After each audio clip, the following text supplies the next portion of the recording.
Al-Aqsa kembali bergolak. Kota suci ketiga umat Islam setelah Mekah dan Madinah ini sepanjang pekan lalu diliputi ketegangan dan bentrokan antara pasukan Israel dan kaum Muslim Palestina. 3 warga Palestina gugur dan ratusan lainnya terluka saat Israel membatasi warga Muslim memasuki kompleks suci untuk beribadah, sehingga memicu kemarahan di seluruh tepi barat, jalur Gaza, dan dunia. Meski dihujani berbagai kecaman dunia, Israel tetap tak memberikan ruang bebas bagi para jamaah sholat di Masjidil Aqsa. Israel bersikeras memasang alat pendeteksi bagi jamaah sholat dan kamera CCTV di area masjid. Itu sebabnya, sehari kemudian, kericuhan yang terjadi di antara jamaah Palestina dan polisi Israel kembali pecah di luar kompleks Masjid Al-Aqsa di Yerusalem Timur. Kaum Muslim Palestina khawatir pemasangan alat deteksi metal bagi jamaah sholat dan pemasangan CCTV sebagai bentuk penguasaan status quo masjid yang selama ini berada di tangan kaum Muslim Palestina.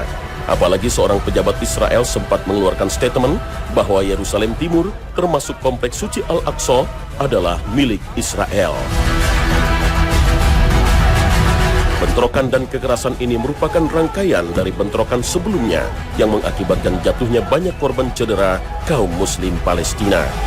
Imam Masjid Al-Aqsa bahkan tertembak dalam unjuk rasa menentang campur tangan Israel di Masjid Al-Aqsa. Ketegangan terkait Masjid Al-Aqsa bukan baru sekali terjadi. Kompleks suci itu sering dilanda berbagai bentrok antara warga Palestina dengan pasukan keamanan Israel. Pada 2014, Masjid Al-Aqsa ditutup untuk pertama kalinya sejak 1967. Penutupan itu juga akibat bentrok yang terjadi antara polisi Israel dan warga Palestina, menyusul tewasnya warga Palestina yang dibunuh karena diduga menembak dan melukai seorang warga Israel pegiat ekstrem kanan yang menjadi pemimpin dalam mengkampanyekan agar umat Yahudi bisa beribadah di kompleks suci Al-Aqsa. Karena kaum Yahudi menganggap kompleks suci Al-Aqsa sebagai situs suci mereka karena merupakan tempat ibadah Nabi Sulaiman alaihi salam.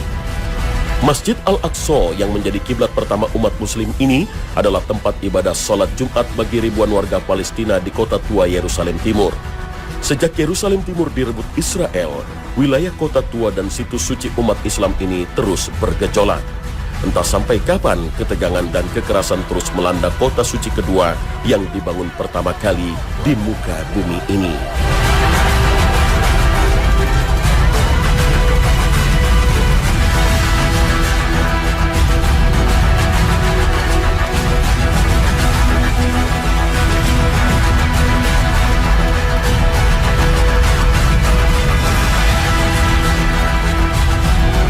Assalamualaikum warahmatullahi wabarakatuh. Pagi ini, Khazanah kembali menyajikan kepada Anda embun-embun ilmu yang terpendam dalam luasnya Khazanah Islam. Kota tua Yerusalem hanya seluas kurang dari 1 km persegi, tapi mencakup banyak situs suci dari 3 agama, Islam, Yahudi, dan Kristen. Bagi umat Kristen di tempat ini Yesus disalib dan dibangkitkan. Bagi umat Yahudi, kota tua Yerusalem adalah tempat paling suci, situs bekas kerajaan Israel dan kuil-kuil Yahudi. Sementara bagi umat Islam, Masjid Al-Aqsa merupakan kota suci kedua yang dibangun pertama kali di muka bumi setelah Masjidil Haram di Mekkah. Dalam Sahih Bukhari dan Sahih Muslim disebutkan, Abu Dzar radhiyallahu anhu meriwayatkan bahwa ia bertanya kepada Rasulullah sallallahu alaihi wasallam tentang masjid pertama yang dibangun di muka bumi. Rasul menjawab, Masjid Al-Haram. Abu Dzar bertanya lagi, selanjutnya masjid apa? Beliau menjawab, Masjid Al-Aqsa. Abu Dzar bertanya lagi, berapa lama jarak pembangunan keduanya? Rasulullah sallallahu alaihi wasallam berkata, 40 tahun. Lalu Allah menjadikan bumi ini bagi kalian sebagai masjid. Oleh karena itu, kapanpun waktu sholat, lakukanlah sholat di atasnya karena dia memiliki keutamaan. Bahkan selama 16 atau 17 bulan, Rasul Shallallahu Alaihi Wasallam dan kaum muslim melakukan ibadah solat menghadap kompleks suci Al-Aqsa ini, sebelum akhirnya datang perintah Allah untuk menghadap kiblat ke Baitullah di Makkah. Sungguh kami sering melihat mukamu menengadah ke langit, maka sungguh kami akan memalingkan kamu ke kiblat yang kamu sukai. Palingkanlah mukamu ke arah Masjidil Haram, dan di mana saja kamu berada, palingkanlah mukamu ke arahnya. Dan sesungguhnya orang-orang Yahudi dan Nasrani yang diberi Alkitab, Taurat dan Injil memang mengetahui bahwa berpaling ke Masjidil Haram itu adalah benar dari Tuhannya, dan Allah sekali-kali tidak lengah dari apa yang mereka kerjakan. Al-Quran Surah Al-Baqarah ayat 144. Lalu mengapa saat itu Nabi SAW sholat menghadap Al-Aqsa? Dalam beberapa sumber disebutkan, ketika Allah memerintahkan perintah solat dan menghadap ke Masjidil Aqsa, hal itu dimaksudkan agar menghadap ke tempat yang suci, bebas dari berbagai macam berhala dan sesembahan. Selain keutamaan ini, Masjid Al-Aqsa merupakan tempat tujuan Isra Nabi Muhammad SAW dan menjadi titik tolak perjalanan Mi'raj ke langit ketujuh untuk menerima perintah solat 5 waktu. Nilai spiritual Masjid Al-Aqsa semakin kuat di hati kaum muslim karena menjadi kota suci ketiga setelah Makkah dan Madinah, dan sholat di Masjid Al-Aqsa memiliki keistimewaan yang luar biasa. Allah akan mengampuni dosa orang yang sholat di dalamnya, sebagaimana disabdakan Nabi SAW. Sesungguhnya Sulaiman bin Daud SAW tatkala ingin membangun memugar Masjid Baitul Maqdis, maka ia meminta kepada Allah Azza wa Jalla tentang 3 hal. Dia meminta kepada Allah Azza wa Jalla hukum, keputusan yang mencocoki hukumnya, lalu ia pun diberi. Dia meminta kepada Allah Azza wa Jalla suatu kekuasaan yang tak pantas bagi seseorang setelah Sulaiman, lalu ia pun diberi. Dia meminta kepada Allah Azza wa Jalla setelah usai memugar Masjidil Aqsa agar tak ada seorang pun yang datang, sedang tak ada yang mendorongnya untuk datang selain sholat di dalamnya, agar orang itu dikeluarkan dari kesalahan dosanya seperti hari ia dilahirkan oleh ibunya. Hadis riwayat An-Nasa'i dan Ibnu Majah.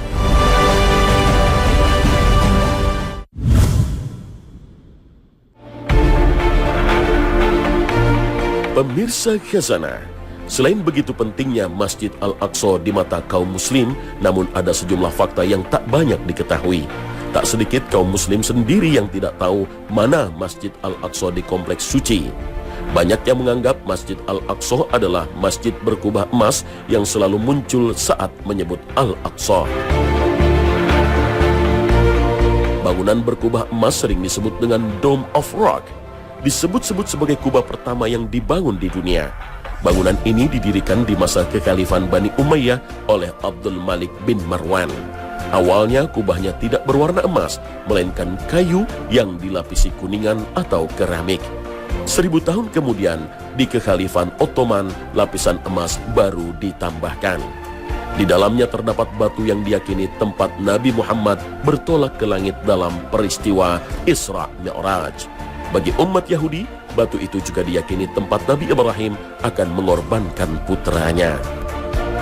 Karena seringkali muncul di media massa kubah emas atau kubah Al-Sakhrah atau yang dikenal dengan Dome of the Rock, inilah yang konon kemudian diperkenalkan oleh Israel kepada dunia internasional sebagai Masjid Al-Aqsa, agar pandangan umat Islam dunia tertuju pada bangunan ini, sehingga Israel bisa menghancurkan Al-Aqsa dan membangun Solomon Temple atau kuil Sulaiman pada bekas reruntuhan Al-Aqsa. Umat Yahudi meyakini dalam kitab perjanjian lama, Taurat, bahwa akan datang di akhir zaman seorang yang mereka anggap sebagai dewa penolong Yahudi yang dinamakan Mesias, Al-Masih dalam bahasa Arab, apabila mereka mengadakan ritual agama di Solomon Temple dengan mempersembahkan sapi betina berwarna merah. Masjidil Aqsa adalah sebuah kompleks di kota tua Yerusalem yang mencakup kubah batu Dome of Rock yang berkubah emas, Masjid Qibli, Masjid Burak, dan Masjid Marwani. Masjid Qibli yang biasa disebut Masjid Al-Aqsa karena paling dekat dengan kiblat di Ka'bah, Mekah. Kompleks masjid-masjid ini dinamakan Masjidil Aqsa atau Haram Al-Syarif di sebuah lokasi seluas 1 km persegi yang dibangun dinding tinggi mengelilingi kompleks suci. Pada masa kekuasaan Romawi, kompleks Masjidil Aqsa dijadikan sebagai tempat penimbunan sampah oleh penguasa Romawi. Beberapa kali masjid-masjid di Masjidil Aqsa dihancurkan lalu dibangun lagi karena peperangan, invasi, atau bencana.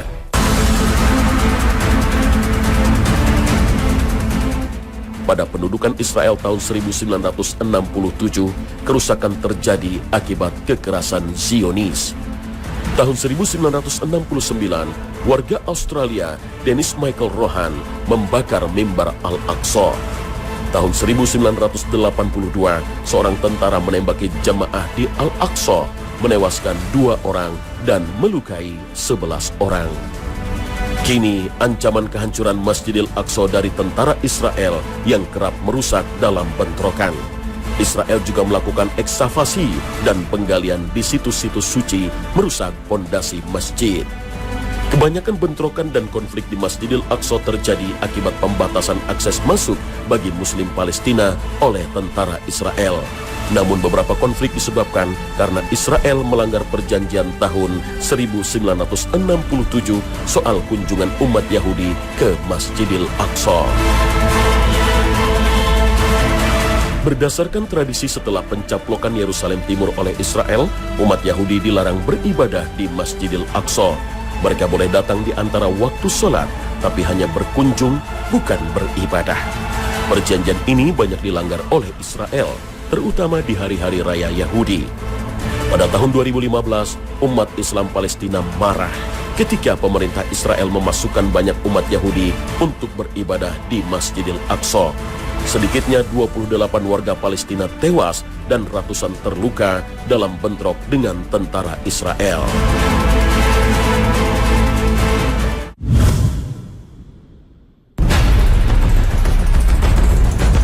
Pemirsa Khazanah, orang Yahudi sepanjang sejarah Islam selalu berada di bawah perlindungan negeri-negeri Islam. Komunitas Yahudi selalu dimusuhi oleh semua bangsa dan negara sepanjang sejarah. Di Jerman, masa Hitler orang-orang Yahudi diburu.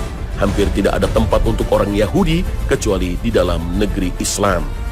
Mereka hidup aman semasa tinggal di wilayah khilafah Islam karena undang-undang Islam melarang memerangi ahli zimmah atau non-muslim yang tinggal di bawah perlindungan kaum muslim. Setelah keruntuhan Islam di Spanyol, selain orang-orang muslim, orang-orang Yahudi juga diusir dari negeri yang pernah menjadi pusat ilmu pengetahuan Islam itu. Tidak ada satupun tanah di dunia ini yang mau menampung bangsa ini kecuali penguasa muslim Turki Ottoman. Maka bagi umat muslim, orang-orang Yahudi adalah bangsa yang selalu berdampingan dengan kaum muslim sepanjang sejarahnya. Maka saat Rasul SAW menyatakan dalam sebuah hadis sahih, tidak akan terjadi kiamat hingga kalian muslimin memerangi Yahudi. Kemudian batu berkata di belakang Yahudi, wahai muslim, inilah Yahudi di belakangku, bunuhlah.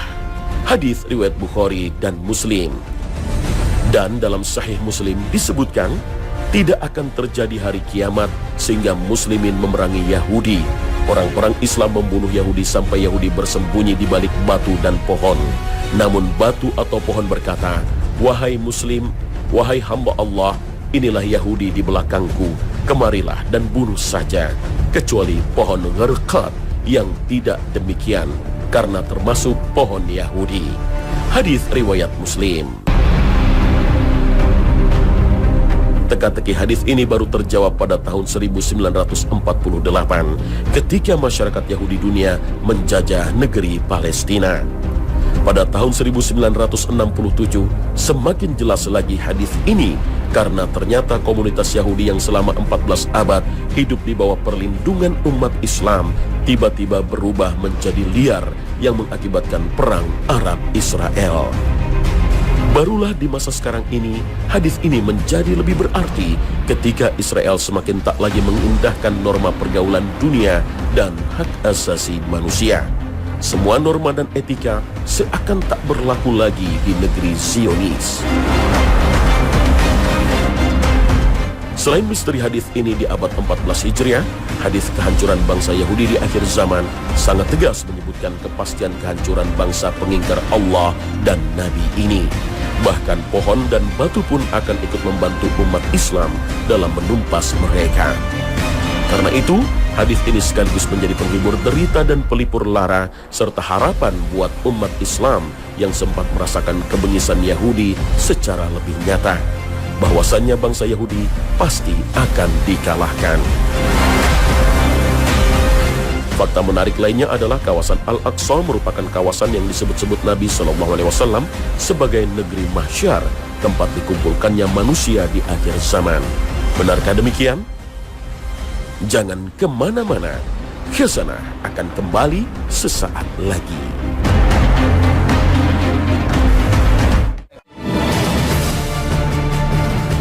Pemirsa Khazanah, sebuah informasi penting disampaikan Nabi SAW pada umatnya bahwa pada akhir zaman manusia digiring ke Syam, tempat berkumpulnya manusia.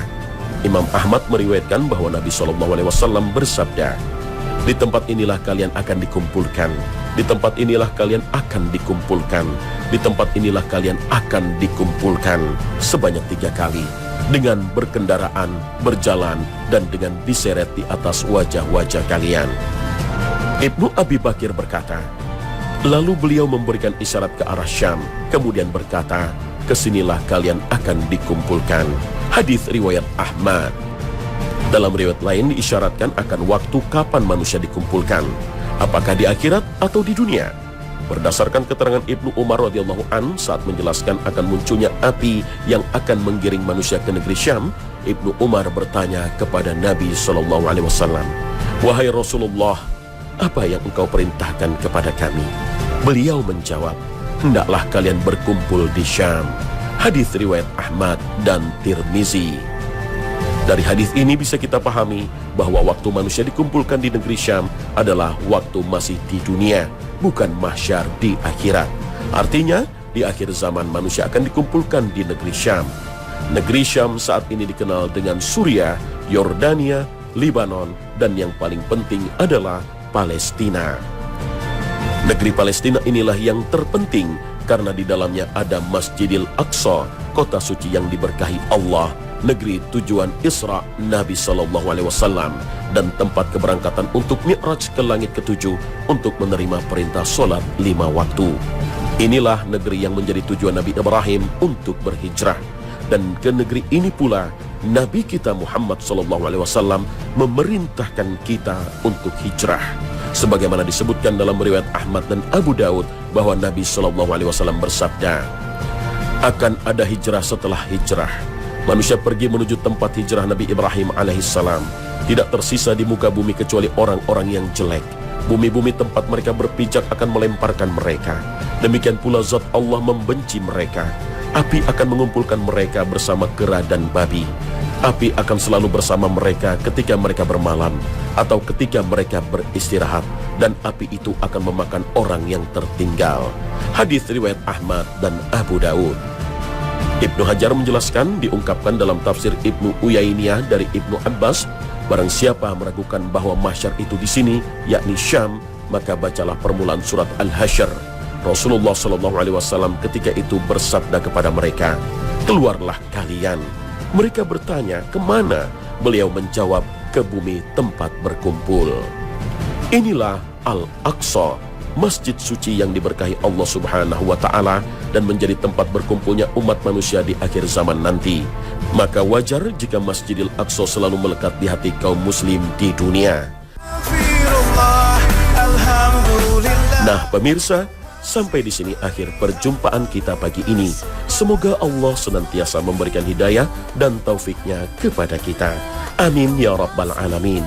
Akhir kata, wassalamualaikum warahmatullahi wabarakatuh.